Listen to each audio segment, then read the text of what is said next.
Happy Christmas Eve, everybody. Today is December 24th, 2012, and we have some pretty nasty moments in 2012 kind of fresh on our minds, especially considering that we're only a week out from the Sandy Hook Elementary School massacre.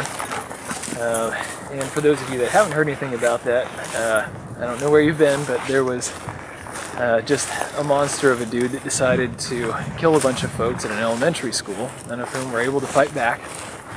And yeah, mostly little children he shot. And so naturally the focus of a lot of folks in the nation has been on gun control because there were guns used in this. There's been a big push in pretty much all the media outlets. There's been a lot of money going into a lot of the gun control groups' funds. And of course we're going to be seeing legislation here pretty soon, as Obama has given Biden a task to come up with some kind of plan so that at the beginning of the year we can start getting into some gun control legislation. We've even had one successful buyback program recently here in Oakland and in San Francisco, where over 300 firearms were traded in for $250 cash, if I remember correctly. So that was a pretty good success on the side of gun control. So what I'd like to do is, in this video, I'm really talking to folks that are sitting on the fence about the gun control issue. And I'd like to use just a simple story and metaphor to make a couple of points that I think may help you lean in one direction or the other. Alright, so about 10 years ago, I was pulling up at a friend's house. We both got out of the car, and a pair of large boxers, not the pugilists, but the dogs, attacked me and started biting this leg. And at the time, that was pretty scary. They didn't rough me up too bad. I guess they weren't very intent on their purpose. And I was wearing a pair of jeans, so I wasn't hurt very badly, but it was enough to break the skin. And I had to go to the emergency room after that to get the rabies shots. I was never able to track down the dogs. Now, one of the things that I thought immediately once I got back inside my friend's house and was able to call the police about these dogs is, what about children? What if there were kids out playing that day? Now, fortunately, it was a cold day, and when we drove around to try to find those dogs or warn people that were out and about that there were some aggressive dogs in the area, we never saw any kids playing, so that was very fortunate. Nobody else beside me was hurt in that incident. So what I'd like to do is introduce my little buddy, Gus. Gus, here boy! Gus, come on! Here, Gus. Oh, good boy, good boy. All right, here, Gus, over here. Sit. And this is Daisy right here. This is Gus. He is my boxer lab mix, and he is a sweet, sweet boy. He's really, really nice. He has a great temperament. He's never met a stranger, and he just especially loves children. He's just an all-around, all-American great dog. Now, what I can't help noticing is that he has some of these external apparatuses for violence. Now, he has teeth, he has claws, and really, even though, I know his temperament, I know he loves kids and all that, I can't help but feel that, there is a possibility that he could do something either intentionally or unintentionally bad. He could hurt someone, he could even kill someone, because he has claws and he has teeth. And if he ever gets it into his head, or into whatever that makes dogs do things the way they do, yeah, he could potentially kill someone. In today's little experiment, what we're going to do is we're going to make Gus safe. Safe for others in the neighborhood, safe for me, safe for my wife, and safe for the kids, and really safe for himself, because if he does harm someone, of course, he'll be taken and killed or something. So, what I'm going to do is I am going to remove his cuspids. Those are those really big, scary-looking teeth. And really, he doesn't need them, if you think about it, because I take care of him. He doesn't need to defend himself. He doesn't really need those for eating food. As long as he has those ones in the back, he's okay. So we're just going to go take care of those, and it's going to be pretty messy and pretty noisy, so I'm just going to go off the side of the camera here, and we're going to get this done. All right. Come here, guys. Good boy. Good boy.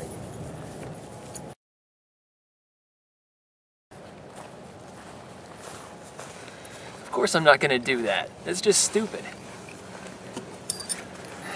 Most of you are going to agree with me, unless you really hate dogs. I've been attacked by them, I kind of understand that. But, yeah, it makes no sense to be knocking parts off Gus because he might potentially be dangerous.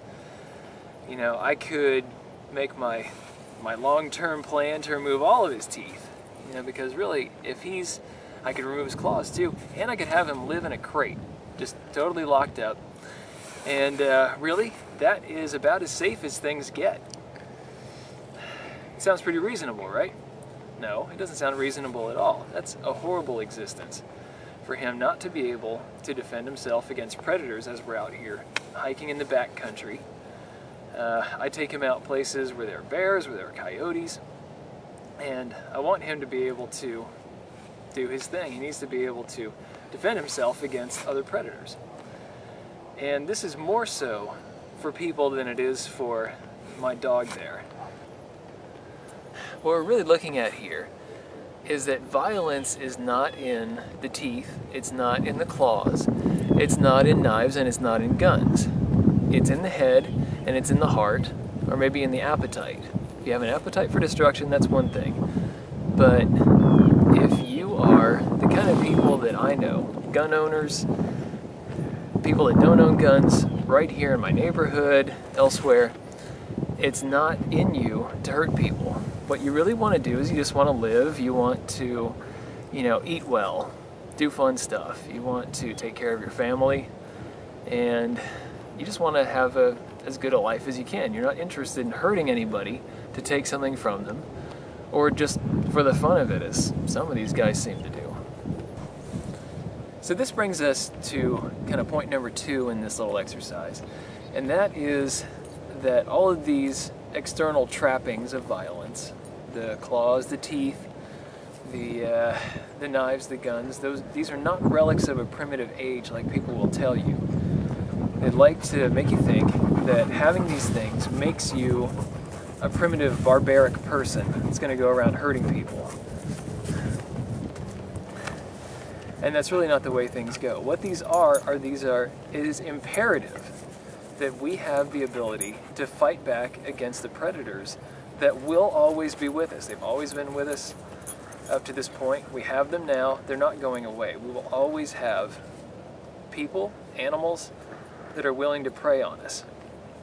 And what we need is the ability to fight back. We need to be at least as powerful, if not more powerful. And that's one of the reasons why myself and a bunch of people that I know are concealed carry weapons holders. I have 13 rounds of 9mm hollow point ammo sitting in my pocket, not so that I can hurt anybody, not so I can scare folks, not so that I can, you know, win an argument, as a lot of people think, you know, us gun carriers do. That's not the way it works. It's there for that remote, perhaps, you know, this impossible situation when someone's going to decide that they want to take more than what's due to them. They're going to do it by violence. And like I say, I have 13 rounds in my pocket that say no. I mentioned before that this video is for those of you that are more on the fence. You may know some gun owners, you may know some folks that are very much opposed to them, and there might be, you know, some folks that seem to have good reasons for both of those perspectives on both sides of the issue. And I'll just tell you that over the next couple months, you're going to be hearing a pretty much one-sided argument. You're going to be inundated in the media with what seems to be a reasonable course of action. And this course of action could include banning the manufacture and sales of certain types of weapons or weapon parts, most notably the AR-15s and the AK-47 variant type of rifles. Anything semi-automatic is definitely going to be put on the chopping block. It could be an expansion of gun-free zones, which if you do a little bit of research, gun-free zones are ridiculous. All these mass shootings have happened in gun-free zones, with the exception of one, I think since the 1950s, and that was just the kind of recent Tucson shooting. But pretty much everything else happens in schools, universities, you know, it could be federal buildings, all gun-free areas. It could be that it comes to confiscation of weapons. But what you won't be hearing when you are listening to, you know, folks on NBC, ABC, CBS, they're not really going to be talking about both sides of the issue. They're going to claim to be fair and to be talking about the two sides of things, but they've already made up their minds. It's going to be very clear, especially to folks like me that are paying attention. They're going to make lip service to folks like, you know, organizations like the NRA or gun owners like myself, and they're really going to marginalize us. They're going to have us on and just, you know, make us look like nutbags. They're already starting to do it. I've seen some of the clips. You get these reporters, news anchor types that are just, they're completely talking over folks that have really some good solutions, good ideas, and have a proper perspective on things. So, what I would encourage you to do first off is just do a little research on your own, and YouTube is a great place to start if you really want to see how guns and crime interact. It's not the usual, if you have guns, you have crime. Now, in a lot of cases, it's really quite the opposite.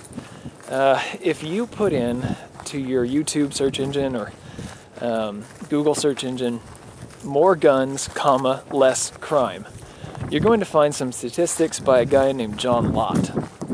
He's been compiling this stuff for a while, and he's done a really good job of, he actually started out as kind of a gun banner type, and he began to see that where concealed carry weapons were enabled, where people were able to open carry, that crime tends to drop significantly, and that it's really in these places where, you know, the states, the municipalities or whatever, and all these gun-free zones, that's where bad things tend to happen.